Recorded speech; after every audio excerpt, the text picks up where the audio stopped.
Hey friends, and welcome to another sewing video. You guys have been asking me to do the rag quilt almost consistently since I mentioned it the other night. Well, I've learned a lot since we talked. And the first thing I learned was I don't want to use that layer cake situation that I showed you, at least not my first time. And the reason is a lot of people say that felt and flannels and things like that work better. And even I'm going to use minky in this one. They say they work better to get the rag effect than the quilting cotton. Now, some people use quilting cotton, but I'm not going to today. I feel like let's get one under our belt and then we'll figure out what to do. So here's what I've decided to do. I want to make something for my grandson, and anytime I make something for one grandchild, I feel like I have to make for the others.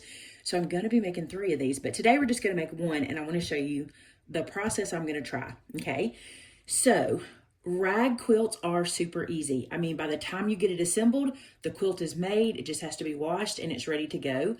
So here's what I did to plan mine. So I'm making like a baby size quilt. I'm not trying to make something super big. I really want something that can be used on the floor, used in the car for travel, things like that. So what I've done is I've laid out a grid, 5 squares by 6 squares. And that gives me 30 squares altogether. And I'm going to do my squares 8 by 8. I feel like that's plenty of a good size for this particular quilt that I'm doing. Because like I said, it's for James. He's a little guy, okay? So I've laid them out like this. And what I want to do is, let's talk about the fabric really quick. I chose 4 different fabrics to be the top of my quilt. So I have gray, I have white, I have a pattern, and then I have minky. This is blue minky. You've probably seen minky blankets that are so soft, and I have seen this using a rag quilt, so I think we'll be okay. This is all flannel that I'm using here, okay? Now, this is 30 squares, because why? Because my grid is 30 squares, okay? Then I needed 30 background squares as well. This gray is the same as this, but it's going to be on the background, and there's 30 of those there.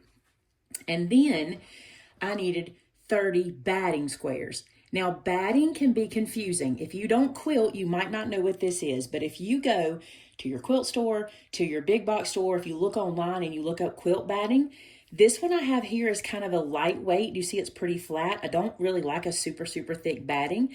And especially since I'm going to be doing 2 layers of felt plus batting, this is what I'm using. I will tell you, this is a great scrap buster. You're making squares that are 7 by 7 because I want my squares 1 inch smaller than I do my felt pieces. So I was able to use a bunch of scrap that I had laying around, and I was real happy about that. So you need 30 of these also for this size quilt, okay? So we've got 8 by 8, 7 by 7. We have 30 here, and we have 30 and 30. Now, I want to show you how I got to this number here and knowing exactly what I needed for these guys.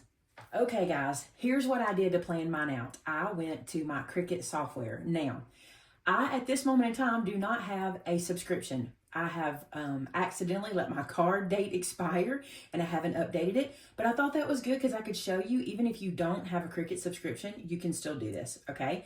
So I've gone into Cricut Design Space and I've done a new canvas, and I'm gonna come down to shapes and I'm gonna get a square. This is very easy, but I like that I can play with color here. Now, I'm just using Cricut because it's a software I have that's easy to do. You could do this on Canva, PicMonkey, any other graphic design situation. This one's just super easy. All right, so here's my first square, and what I want to do first is change it to be 1 by 1 inch. That's just so it will fit on my screen. So all I did was change that to 1 by 1, okay? Now what I'm going to do really quick is I'm going to multiply it by 4, and the way I'm going to do that is I'm going to hit Command D on my keyboard, and that duplicates it. Now you can also duplicate it by just clicking over here on this little button and duplicating, but this is what I'm gonna do. Now then, I'm gonna put these guys like this. This 4 are my colors, okay? So I can change them now, or I can do them in the next step, and I think I'll save it till the next step, okay? So I know I've got 4 squares of color. Now I want my quilt to be 5 across and 6 down. So let's go ahead and do that. Let's grab this guy and copy him, and let's put him out here at the end. Now, really quick, I'm going to distribute these guys out evenly. So I'm just gonna roughly put them together like this. Then I'm gonna click and drag to select all of them and go to Align, and I'm gonna click Align Top, And then I'm going to go back to align and distribute horizontally. And now they're all distributed nice and even. And I like that white space in between because I'm just going to let that in my mind be the rag part. I'm not doing this for scale. I'm doing this to place color, okay? So I'm not worried about them not touching each other. All right, now let's do this. With all of these selected, let's duplicate it because we need 6 rows. So I'm going to duplicate it 5 times. Okay, then I'm going to grab this one and pull it down a bit, something about like that. And I'm going to come up here and grab everybody again. Okay, just highlighting over them. Now let's go to align, and I'm going to tell it to align left. That pulls everybody over. Then I want to go to distribute horizontally. Nope, I do not. I want to distribute vertically. That's what I want to do. We've already done horizontal. Now this is pretty good, but I want them a little bit closer together. So I'm going to grab this bottom one, and I'm going to scoot it up pretty close like that. Then I'm going to grab everybody again and distribute them one more time and see if I don't like that better. Still not as close as I want it, so I'm going to slide that one up a little bit more, grab them all again, and distribute it. This just keeps me from having kind of wonky lines. I don't really want to do it by hand because I never can get everything lined up exactly when I do it by hand, and this just seems to work better. That feels good. It's not perfect, but it feels good to my eye. All right, now what I'm going to do is I'm going to go back through here and I'm going to ungroup these layers. No big deal. I just want to be able to get to every single square to change the colors. Okay, for the quilt I did today, this square I did in blue. Okay, the second square, I did it in green. Even though none of my fabric is actually green, this green denotes my pattern felt. So this is the one that's got the alphabet on it. This guy I did in white because I do have a white square. And then this guy I did in gray, but I did in more the color of my fabric. So that's my 4 colors, okay? So I was trying to figure out how I wanted to lay this out, and I did a bunch of tests, and you can too. You can come in here and change around and change around. I was asking Vince what he thought because he's better at math. Here's what he suggested. He suggested I consider this A, B, C, and D. And he said this guy, I should turn him the same color as B. So I'm going to grab B. Then this guy should be C, and that color is white. And then this guy should be D, and that color is my light gray. Then I should end my 4 with A. I hope this is making sense to you. And it does get a little confusing. It took us a minute, but I want you to see A, B, C, D. So then instead of starting back with A, because that makes some of our colors line up weirdly, we went to B. So we do B, C, D, A. And if we started with B here, now we're going to start with C. That's right, you got it. So we're going to go C, and then my D color is gray. And then, because I'm at D, I'm going to go back to A.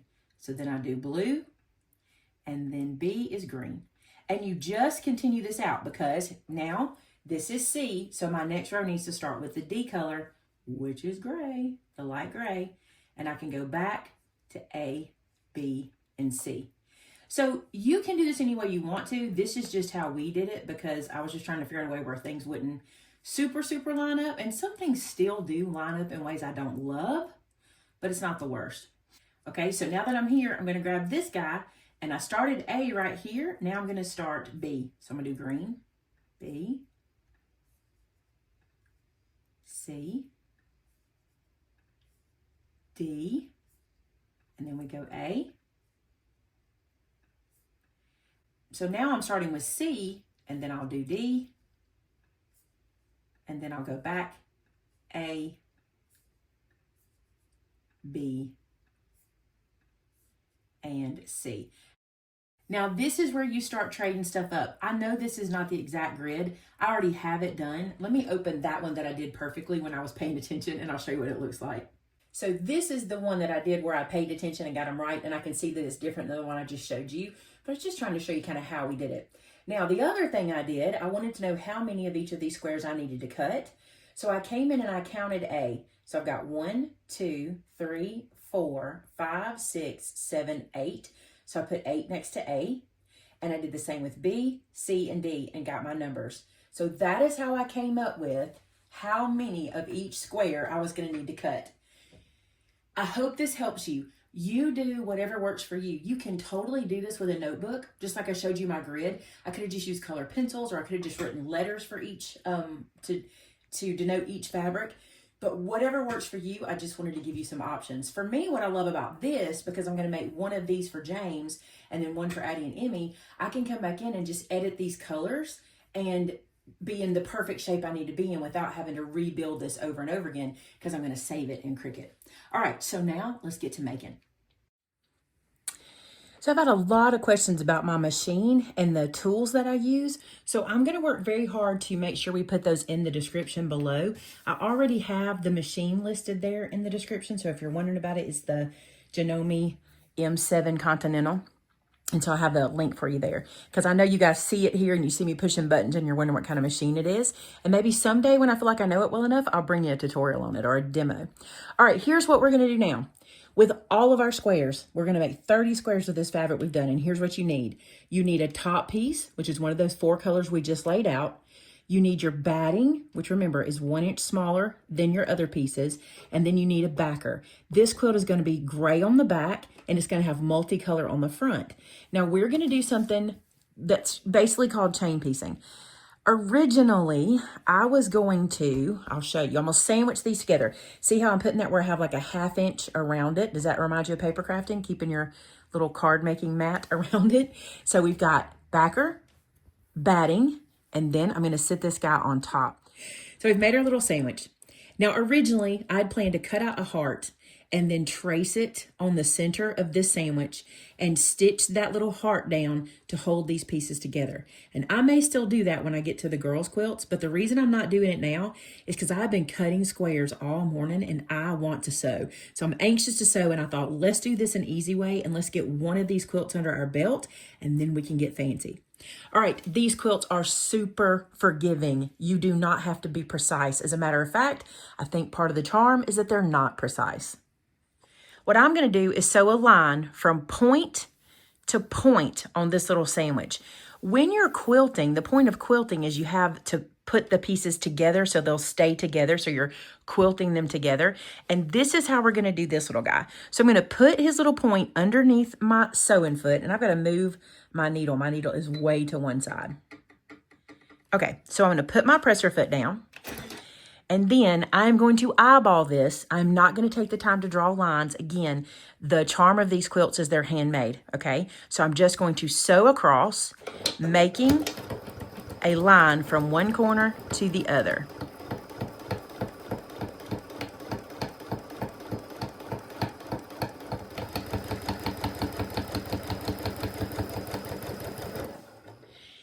Now I'm going to go back the other direction and finish out our little X shape.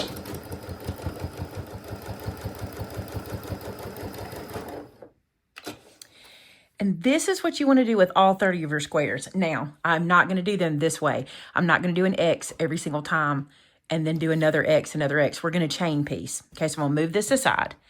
And I'm going to pick up another set of sandwich. So I've got my pattern fabric, my backer fabric, and some batting.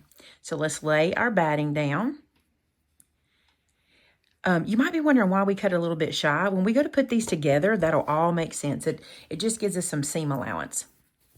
All right, and we're going to put this guy on. If you were doing a fabric that had pattern on both the front and the back, make sure you pay attention to your orientation. We're okay here because I can turn this any way I want because the back is solid, but you want to be careful with that. All right, so what are we going to do different? We're going to put this in. We're going to sew across.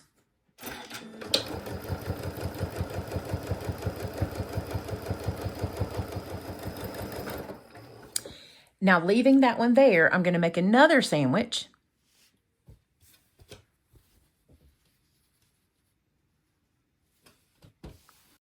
Leaving that one in, I'm going to lift up my presser foot. I'm going to put this one in.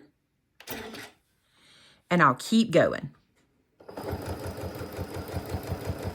And this way, I can just chain piece all the middle lines down. Then we can come back and chain piece all the opposite lines. All right, so I'm going to keep doing that. And I'm not just going to do it for this particular fabric. I'm going to do it for every one of my fabric pieces. So all of the 4 different patterns for the front of my quilt and I will use up all of my backer pieces. And when we get back together, I will have all 30 of these done with all my X's. All right, let's get going. Before I go too much farther, I want to show you guys something. I should have shown you this just a second ago because I should have done it. This piece of fabric is just a piece of scrap that I have, and I'm going to use it as a lead fabric. What happens is whenever you're doing these points, if you don't have something under there to kind of fill the space, sometimes it can go, the point can go down into the like bobbin area, and you don't want that. So if you'll do that little lead fabric and just leave it there, we'll cut him off in a little bit, then put your next one in. It will go so much better than if you just try to take that point and feed it through. So when we finish doing this whole row of chain stitch, we'll cut that little lead fabric off, put it back in, and then we'll go with the next row again. So just a little tip. Okay, you guys, I have all of my squares done, and I went back to my diagram and I laid them out in rows, okay? So you see I have 6 clips here. By the way, you guys asked me about these clips. I'll put a link in the description below. I just got them from So Charming, and I want to say they have 3 or 4 different links of them, but I really love these. So I have 6 clips here. That tells me it's my 6th row, and this pin here tells me this is my first block. Okay, so when I go to add everything together, I'll know. You'll see here I have 5 clips with my pin, and then 4 with a pin, 3 with a pin, and then 2 with a pin, and we'll get to the first one. Now, here's where we need to talk a little bit, okay? So I'm going to take my number 1 clip off. I know I'm working with number 1, okay? I'm going to leave that pin in that top piece so I know that's my top left corner. Now, when we sew these together, I'll lay these out just a little bit. I won't be able to do the whole thing for you on camera. But when we sew these together, here's what's weird about a rag quilt, okay? We have to give it the area to rag, so we won't be sewing this together like we normally would. You know how normally you would put them right side together, and then you would sew them, and then the seam would be hidden when we finish the project. For this one, we want the seam to become the rag. So here's what we do. This is block 1, block 2. I'm going to turn block 2 over, and I'm going to take block 1 and sit it on top, okay? And I want us to look at this. I've got this one sitting on top, and when I flip this over, it looks like this, okay? We're going to sew right down this edge. So just for demonstration purposes, I'm going to put some pins here. We're going to sew 1/2 inch in. That will be right beside our batting, roughly. It's not going to be perfect. It's a rag quilt. It's going to be a little raggy. So you're going to get really close to that. So pretend like this. Can you 10 with me? We used to say 10. 10 like. Did y'all say that? Pretend like this is a 1/2 inch seam that I'm doing right here, okay? So I've stitched these guys together, which again is very different than we normally do, okay? Then once I've got them stitched together, I'm going to open them up, and this seam is going to stand up. You see that? It's going to stand. See that? That's what you're looking for. So now what happens is we're quilted because we've done our X's. Our backing is done because this is going to be stitched and our back is done, right? And then we have this seam that we need to deal with.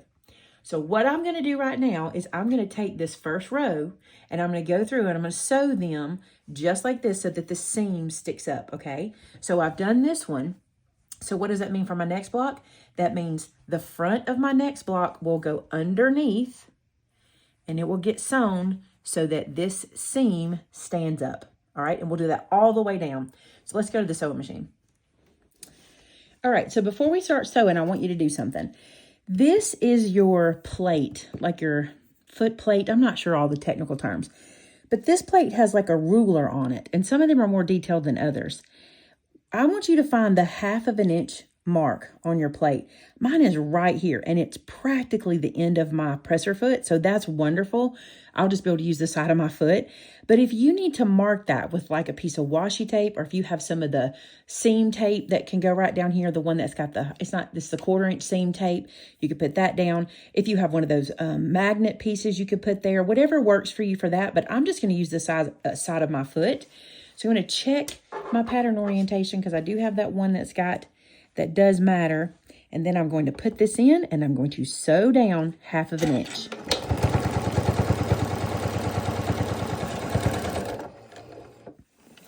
So let's look at that seam. See it standing up? We will come back and doctor this. It won't look like this forever, but for now it does. So now let's get our next block, which we have all lined up. And on this one, I'm going to turn it face down. I'm going to put this block on top of it and sew my 1/2 inch.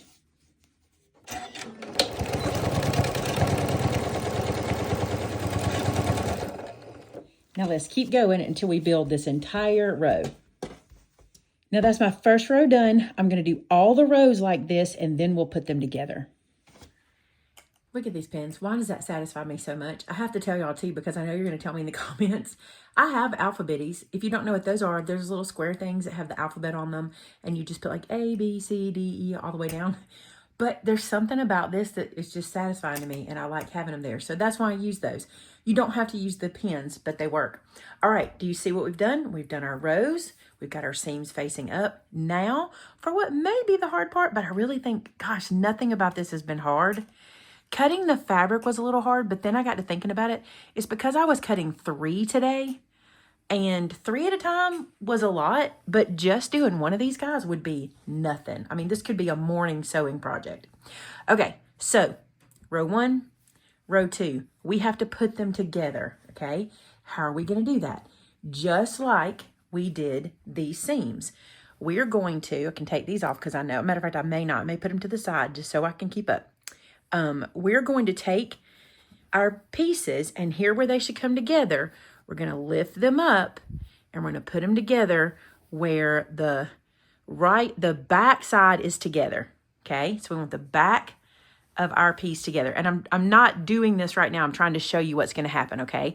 That middle seam is going to stand up just like our side seams did. So when we do this, we're going to put them back to back. So backer to backer, let me lift it up so it'll lay right. So this is the top, okay? This is the inside back, and then this is my other row. And I will line them up seam to seam. Now, you're gonna be like, what do I do with these pieces? It really doesn't matter. I would just nest these guys. If you're familiar with nesting a seam, I'll show you this one's doing it really well. Do you see how one seam is going to the left, or one of our little pieces that was standing up is going to the right, and one is going to the left? That's nesting, and we've got our line lined up right there. That's what I would do. I would just let them nest, and I probably wouldn't pin, but I am going to because I'm being a little slow here. I would just let them nest. And the reason for that is we're going to come back and do a lot of snipping on these pieces. So anywhere it's sewn together, we're going to snip it apart anyway, basically. All right, so we'll go to the next one, and it's already nesting for me. Do you see that? The bottom is going to the left, the top is going to the right. Perfect. We're going to still seam a 1/2 inch seam all the way down, just like we did these guys. So I'm going to sew this 1/2 inch. Then I will open this up, and I will leave row 1 at the top, and then I'll attach the next one to the bottom of row 2, okay? And I'll go all the way down till it's attached. So I'll bring this back and let you see. So that's row 1, first square. We open it up, and now we have our first row together, okay? Go ahead and make sure everything got caught, because you have so many pieces. It gets out of hand a little bit, okay? So check that everything's together, and now you're gonna slide this up, and we're gonna put row 3, 4, 5, and 6 on, and then it's the fun part. Okay, so I've got all of the rows sewn together. This is actually fun because it's very cozy to work with, so it's kind of cuddly. The only thing is minky, it goes everywhere. So once it's washed and dried and all that, it'll be fine. Okay, so you have all of your seams sewn together, all these that are standing up, and you're like, yeah, but what about these edges? We're gonna do exactly the same thing here as we did here, and that is sew 1/2 inch all the way around, and we're just gonna close up this sandwich is what we're doing. So we're gonna do that all the way around all 4 sides of our quilt, and then we'll come back and talk about the next steps. All right, friends, now, I've never done this before. I'm not worried about it. I know what I'm doing. I mean, I've watched like 20,000 videos, but let me show you this. So you know how we said we're gonna sew these seams down? We're gonna take our scissors, and what's gonna create the rag effect here is snipping these stand-up seams, okay? So I'm going to take these scissors, and you need sharp ones, okay? These are super sharp. I'll link these below. They're also from my friends at So Charming. And what you're going to do is you're going to snip on either side. This is hard for me to do in camera. On either side of where that's sewn down. Get that to stand up, okay? And then down your seam, you want to snip about every 1/8 to 1/4 of an inch without going through your sewn seam. So I'm putting my bottom blade to the seam and pressing down, and that is doing pretty good. I'll show you. See, we're not cutting through. It's better to see on the white. See that? And you have to do that. This is the worst part of this project. Everybody says it. Everybody says, get the spring-loaded scissors, and I think that is a good idea. The thing I love about these is just how stinking sharp they are. They're so sharp. So I'm not having to do any effort. Now, by the time I get through this quilt, they may not still be that sharp, and I may have to get them sharpened. But we'll see. Now, do you see how this piece is kind of open? I'm going to cut from the other side, too. I don't know how to do that without getting in your face. There we go. And this is what we're attempting to do. That little dude right there. Now, all of that extra minky and all that stuff is going to come out in the wash. Now, where you did your 1/2 inch seam around the corners, it's the same process, okay?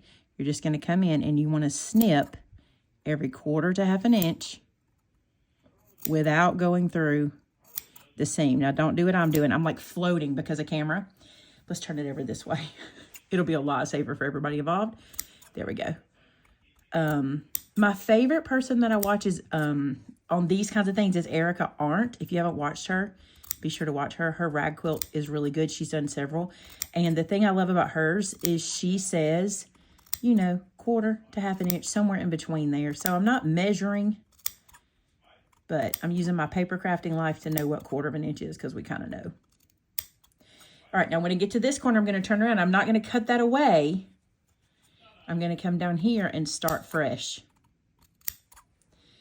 And everyone says that this is the part of the quilt that takes the longest, and I can see why, and I believe it. But you've done so much work when it gets done, when it gets washed and dried. Okay, let's talk about washing and drying, because I'm going to do that before we get back together. Again, following Erica's advice, because I used minky. Some people call this something else. I can't remember what it's called, but I call it minky. Because I use this, I'm going to wash this on cold and dry it on low, because if you, from what she says, I've never washed this before, this fabric. She says if you wash it on hot, it'll kind of harden, and we don't want that. So I'm going to wash this quilt on cold, on my shortest cycle, which is what's been suggested, and then I will dry it in the dryer, and when it's done, we'll get back together and see the finished product. I'm excited. So let me say this before I go to the washing machine process, because we'll see what happens after that. I really, really, really don't love sewing with this. It's unwieldy. It gets very fuzzy. There's fuzz everywhere all over me and in my room. But the flannel was a dream. So if you're going to try this and you're like, I don't really have to have this stuff, just do flannel. The flannel fabric went through my sewing machine so well. It was easy to get through. It was not super bulky. I could line it up nice and even. It was just the way to go. So if I was going to do this again, and I've got 2 more to do, I'm probably just going to do them in flannel, because I think this isn't really worth it for all that I had to go through. All right, let's get it finished and we'll see the final product. So here she is, the finished product. I got it laying sideways on the table so you could see it. Let me measure it and tell you what it ended up being size-wise. It ended up being 33 by 41, and that's using my 8.5 inch squares. Let's talk real things here, okay? Number one, this is messy in the washing machine, in the dryer, throughout your house. You're going to be dropping little shreds of fabric, and my big concern is how long is that going to go on? I don't know. I am going to wash and dry this a second time before I give it to my daughter-in-law for my grandson. I don't want her to have to deal with all the fuzz and stuff in her washing machine. I know over time there'll be some, but I'm thinking if I wash it again, we'll be in good shape. So this is the front side. Let's look at the back. Here's how the back turned out. Here they are. So I didn't lint roll the back. I lint rolled the front. So you got a lot of this that, of course, over time, that's going to get less. I just don't know that it will ever fully go away because of the nature of the quilt. Pros about it, it's super cozy, especially where the little minky pieces are. Super cozy. It's warm. It is not the most pliable. Like, it's not, let me see if I can show you. It's pretty stiff. I wonder if I'll be able to show that on camera. There you go. See, that's pretty stiff. I mean, there's a lot going on here. There's felt, and then there's batting, and then there's minky. And this is actually one of the softer spots where the minky is. The felt on felt is pretty firm, pretty stiff. I like it, but I will say this to you. If you follow my paper crafting channel, you know I'm kind of a clean line girl. Like, I'm really into the more precision. So this quilt's not really me. It was fun. I do want to make the other ones. I will also tell you this. I feel like this size we did is a great baby size. It's pretty small. There it is in all its glory. It's pretty small. If I'm going to make one for my granddaughters, I think I am. They're older. I think I'm going to add a row to theirs on both sides. Like do make it 6 by 7. And that should be enough for a car. For this, it's a little bit small for them in the car, I think. But I just want them to be like travel blankets. So that was the plan. All right, you guys, that's the rag quilt. I hope you enjoyed it. I sound a little sad about it. I'm not. It's just new to me, and I'm trying to figure out how many times I need to wash it to get it just right. But I do love the feel of it. I do love how quick it came together.